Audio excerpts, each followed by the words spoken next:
वालेकुम, कैसे हैं आप सब। आई होप कि आप सब ठीक होंगे। आज मैं आपके साथ शेयर करूंगी कुर्बानी किस पर वाजिब है। तो चलिए वीडियो को स्टार्ट करते हैं। ईद उल अज़हा यादगार है हज़रत इब्राहीम अलैहिस्सलाम खलीलुल्लाह की कुर्बानी रज़ाए इलाही के हसूल के लिए इन 3 मखसूस दिनों के अंदर मखसूस जानवर जो शरीयत इस्लामिया में मुतय्यन किया गया है, इसको ज़िबा करने का नाम है। ये बात जहन में रखें कि ऐब से जानवर पाक होना चाहिए। फुकहा ने एक सीधा सा ज़ाब्ता बयान किया है, ऐब वो है जिससे जमाल ज़ाया हो जाए। जो जानवर ख़रीदा तो वो ज़िबा के वक्त ऐबदार हो गया, टांग टूट गई, तो कोई ऐसा वाक़या पेश आ गया ज़िबा के वक्त ऐब अगर हुआ तो वो ऐब शुमार नहीं किया जाएगा, इसको ज़िबा कर सकते हैं। जो जानवर है वो फरबा हो, मोटा हो, ताज़ा हो तो वो अफजल है। 2 जानवर करने के बजाय एक जानवर फरबा हो तो वो ज़्यादा अफजल है।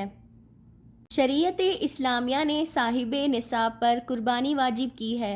निसाब वो है जो हमारे यहाँ ज़कात का निसाब है, यानी 52 तोले चांदी या 7.5 तोले सोना, या उसकी कीमत ज़कात के निसाब में कमरी साल गुज़रना शर्त है।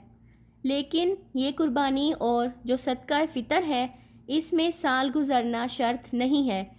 इन ईद के 3 दिनों के अंदर एक लम्हा के लिए भी कोई मालिके निसाब हो गया है तो उस पर कुर्बानी वाजिब है।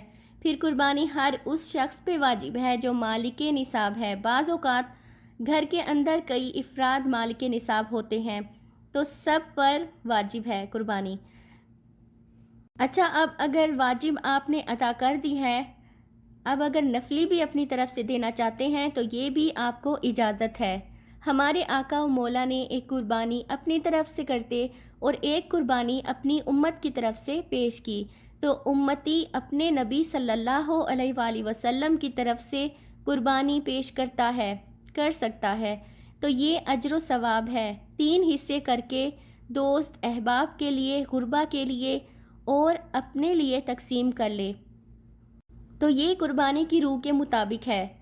सारा अगर ख़ुद इस्तेमाल करना चाहें तो उसकी भी इजाज़त है, लेकिन कुर्बानी की रूह के मुनाफी है। जिसको गोश्त लगता है उसको खाल भी लगती है। जिसका गोश्त आप ख़ुद खा सकते हैं तो खाल भी ख़ुद खा सकते हैं। खाल को भी घर की किसी ज़रूरत में लाया जा सकता है, लेकिन कुर्बानी की खाल बेचने और उसकी कीमत अपने इस्तेमाल में लाएं तो ये नहीं कर सकते। कुर्बानी की खाल अगर बेच दी है तो उसके पैसे आप सदका कर सकते हैं, किसी दोस्त अहबाब, किसी गुरबा व मसाकीन को दे सकते हैं। कुर्बानी की खाल जिसको मर्ज़ी दें, लेकिन बेहतर ये है कि कुर्बानी की खालें मदारिसों में दी जाएं, क्योंकि ये मुस्तहिक बहुत ज़्यादा हैं। क्योंकि मदारिसे दीनिया के बजट का ज़्यादातर इन्हसार कुर्बानी की खालों पे होता है। आई होप कि आपको आज की वीडियो इन्फॉर्मेटिव लगी होगी, तो चैनल को सब्सक्राइब करना बिल्कुल भी मत भूलिएगा और अपने दोस्तों के साथ लाजमी शेयर करें। मिलते हैं नेक्स्ट वीडियो में, तब तक अल्लाह हाफिज़।